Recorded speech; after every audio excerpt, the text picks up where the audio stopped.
பழி வாங்குதல் என்பது ஒரு தெரிவு, மன்னித்து விடுதல் என்பது இன்னொரு தெரிவு. ஆனால் மன்னித்தல் என்றால் என்ன? பலர் நினைப்பது போல மற்றவர்கள் செய்த தவறுகளை ஏற்றுக்கொள்வதா? இல்லை. அப்படியானால் மன்னித்தல் என்றால் என்ன? மற்றவர்கள் செய்த செயலால் ஏற்பட்ட வேதனையை நான் தொடர்ந்து சுமக்கப் போவதில்லை என நீங்கள் எடுக்கின்ற தீர்மானம்தான் மன்னித்தல். அதுதான் மன்னித்தல். மன்னித்தல் ஒரு பலவீனம் அல்ல, அது உங்களுக்குள் இருக்கும் ஒரு வல்லமை. இது பற்றி பிரேம் ராவத் அவர்கள் கூறுவதை இந்த வீடியோவில் பார்க்கலாம். நீங்கள் தென்னாப்பிரிக்க பயணங்களை மேற்கொண்டுள்ளீர்கள். ஏன் இந்த முயற்சியை செய்கின்றீர்கள்? நான் நீண்ட காலமாக தென்னாப்பிரிக்காவிற்கு வந்த வண்ணம் இருக்கின்றேன். நான் முதல் முறையாக தென் ஆப்பிரிக்காவுக்கு வந்த பொழுது நான் அதிர்ச்சி அடைந்தேன், மிகவும் அதிர்ச்சி அடைந்தேன். நான் அப்பொழுது ஒரு டீனேஜர், அதாவது 13 வயதினராக இருந்தேன். ஆனால் நான் வந்த பொழுது ஆண்டவனே, இது மிகவும் மோசமானது என எண்ணினேன். என்னிடம் நீங்கள் எல்லோரையும் ஒன்று சேர்த்து நிகழ்ச்சி நடத்த முடியாது என கூறப்பட்டது. அதிர்ச்சி அடைந்தேன். இது பற்றி நான் கேள்விப்பட்டிருந்தேன், ஆனால் ஒருபோதும் அதனை அனுபவித்ததில்லை. வெவ்வேறு நிறத்தினருக்கு வெவ்வேறாக நிகழ்ச்சிகள் நடத்த வேண்டும் என கூறினார்கள். அதற்கு நான் மன்னிக்க வேண்டும், என்னால் அவ்வாறு செய்ய முடியாது என கூறிவிட்டேன். அதனுடைய விளைவாக எனது பெயரை கருப்பு பட்டியலில் போட்டுவிட்டார்கள்.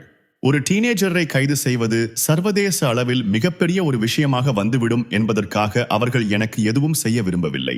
ஆனால் நான் எங்கு சென்றாலும் என்னை அவர்கள் பின்தொடர்ந்து வந்தார்கள். மீண்டும் தென்னாப்பிரிக்காவிற்கு வருவதற்காக நான் விசாவிற்கு விண்ணப்பித்த பொழுது நான் கருப்பு பட்டியலில் இருந்ததனால் எனது விசா விண்ணப்பம் மறுக்கப்பட்டு விட்டது.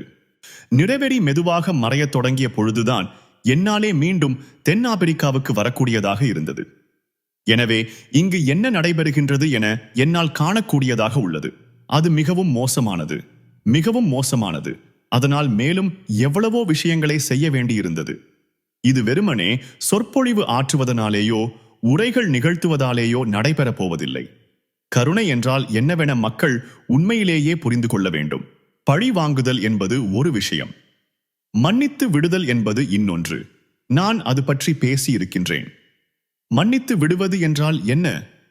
பலரும் மன்னித்து விடுதல் என்றால் ஒருவர் செய்த தவறுகளை மன்னித்து விடுதல் என எண்ணுகிறார்கள். அவ்வாறு செய்ய முடியாது. இந்த மக்களுக்கு அப்படிப்பட்ட அநியாயங்கள் செய்யப்பட்டுள்ளன. அவை மன்னிக்க முடியாதவை. சரி, நீங்கள் செய்ததை நான் ஏற்றுக்கொள்கின்றேன் என்று சொல்ல முடியாதவை. ஆனால் மன்னித்தல் என்றால் நீங்கள் ஒரு முடிவை எடுக்க வேண்டும். அவர் செய்த செயலினால் ஏற்பட்ட வேதனையை தொடர்ந்து அனுபவிக்காது நீங்கள் இவை எல்லாவற்றையும் கடந்து செல்ல விரும்புகின்றீர்கள் என ஒரு முடிவை எடுப்பதுதான் மன்னித்தல். நீங்கள் தொடர்ந்து உங்களது பயணத்தை செய்ய விரும்புகிறீர்கள். மற்றவர் செய்த தவறுகளை ஏற்றுக்கொள்வதற்கு பதிலாக தொடர்ந்து முன்னேறி செல்வதற்குரிய உங்களது வல்லமையை நீங்கள் உபயோகிக்கிறீர்கள். மன்னித்தல் என்றால் கடந்து செல்வதற்காக நீங்களே உங்களுக்கு கொடுத்த வல்லமையை உபயோகிப்பது என்பதனை உணரும் பொழுது மன்னித்தல் என்பது ஒரு செய்யக்கூடிய செயலாக தோன்றுகின்றது.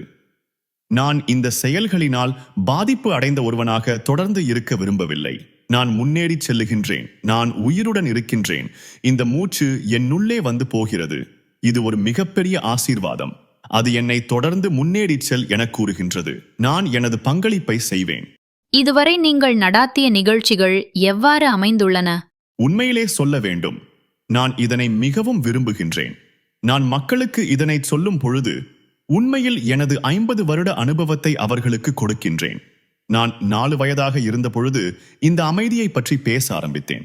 9 வயதில் எனது தந்தை இறந்த பொழுது நான் அந்த பொறுப்புகளை எடுத்துக்கொண்டேன். அவர் என்ன செய்து கொண்டிருந்தாரோ அவற்றை தொடர்ந்து செய்யும் பொறுப்பு என் மேலே வந்தது. நான் அந்த அனுபவத்தை எடுத்து வரும்பொழுது அந்த ஆஹா என்ற கணம் அவர்களுக்கு நடைபெறுகிறது. அந்த ஆஹா என்ற அந்த கணம் எப்படி இருக்கும் என உங்களால் நினைத்து பார்க்க முடியாது. இது எப்படி என்றால், நான் மேலும் ஒரு மெழுகுவர்த்தி எறிவதற்கு உதவி செய்துள்ளேன். அப்பொழுது அவரிடம் மேலும் ஒரு மெழுகுவர்த்தியை சுடரேற்றக்கூடிய வல்லமை உள்ளது. புயல் அடிக்கும் பொழுது இந்த முழு உலகத்திற்கும் தென்னாப்பிரிக்கா உண்மையிலே ஒரு கலங்கரை விளக்கமாக இருக்க முடியும் என்பதனை நான் காண்கின்றேன். தென்னாப்பிரிக்காவில் ஒரு நம்ப முடியாத விஷயம் உள்ளது. அவர்களால் இதனை செய்ய முடிந்தால் அவர்களிடம் இந்த முழு உலகத்திற்குமே கற்பிப்பதற்கு ஒன்று உள்ளது. இது வெறுமனே பணத்தை பற்றியது அல்ல. இது வெறுமனே புகழை பற்றியது அல்ல. அவ்வாறான விஷயங்களை பற்றியது அல்ல. இது மனிதர்களின் மனிதாபிமானம் பற்றியது. மிகவும் பிளவடைந்து இருந்தவர்கள் ஒன்று சேர்கிறார்கள். மிகவும் வெறுப்பாக இருந்தவர்கள் ஒரு நல்ல எதிர்காலத்திற்காக ஒன்றாக கை கோர்க்கிறார்கள். நாங்கள், எங்களது பிள்ளைகள், எங்களது பேரப்பிள்ளைகள், இனிவரும் சந்ததி அதனை கற்றுக்கொள்ள முடியும். Laureate life time achievement award எனப்படும் பட்டத்தை பெற்ற 3 பேர்களில் நீங்களும் ஒருவராவார். நெல்சன் மண்டேலாவும் ஹில்லரி கிளின்டனும் அந்த விருதுகளை பெற்றுள்ளார்கள். இது எவ்வாறு நடைபெற்றது? மலேசியாவில் இருக்கும் ஒருவர் நான் செய்கின்ற செயற்பாடுகளை கண்டு கொண்டார். அவர் வந்து நான் கூறுவதை கேட்டார். நான் கூறுவதின் தாக்கத்தையும் மற்றும் அமைதி கல்வி திட்டத்தின் ஊடாக நான் செய்கின்ற விஷயங்கள் ஏற்படுத்திய மாற்றங்கள் மிகவும் வல்லமை படைத்தவை எனவும் அவர் கண்டு கொண்டார். அதனால் என்னை ஒரு தடவை அழைத்திருந்தார். அந்த விருது கிடைக்கும் என நான் எதிர்பார்த்திருக்கவில்லை. அது ஒரு ஆச்சரியமாக இருந்தது. அவர் ஒரு அற்புதமான மனிதர். இப்பொழுது எனது நண்பர். நான் அவரை பல தடவைகள் சந்தித்திருக்கின்றேன்.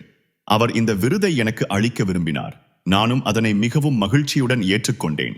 மிகவும் நல்லது. உங்களிடம் பல திறமைகள் உள்ளன. நீங்கள் ஒரு பைலட், அதாவது விமான ஓட்டி எனவும் நான் அறிந்து கொண்டேன். நீங்கள் எதனை மகிழ்ச்சியுடன் செய்கின்றீர்கள்? புகைப்படம் எடுப்பதா, படங்கள் வரைவதா, எதனை? நான் இப்பொழுது செய்து கொண்டிருக்கும் காரியம்தான் நான் மிகவும் ஆனந்தமாக செய்வது. மெழுகுவர்த்திகளை சுடர் ஏற்றுவது. உலகத்திலே வெவ்வேறு இடங்களுக்கு செல்ல வேண்டியிருப்பதினால் நான் விமானத்தை ஓட்ட வேண்டும். எனவே அதையும் நான் செய்கின்றேன். எங்கு செல்ல வேண்டுமோ அங்கு விமானத்தை ஒட்டிச் செல்கின்றேன். அத்துடன் நீங்கள் பாடலும் பாடுகின்றீர்கள். நான் எனது உள்ளத்தில் இருந்து வாழ்க்கை எனும் பாடலை பாடுகின்றேன். ஆனந்தத்தின் பாடல், நிச்சயமான ஒன்றினது பாடல், ஹோப், அதாவது நம்பிக்கையின் பாடல். அது மிகவும் அற்புதமான பாடல்.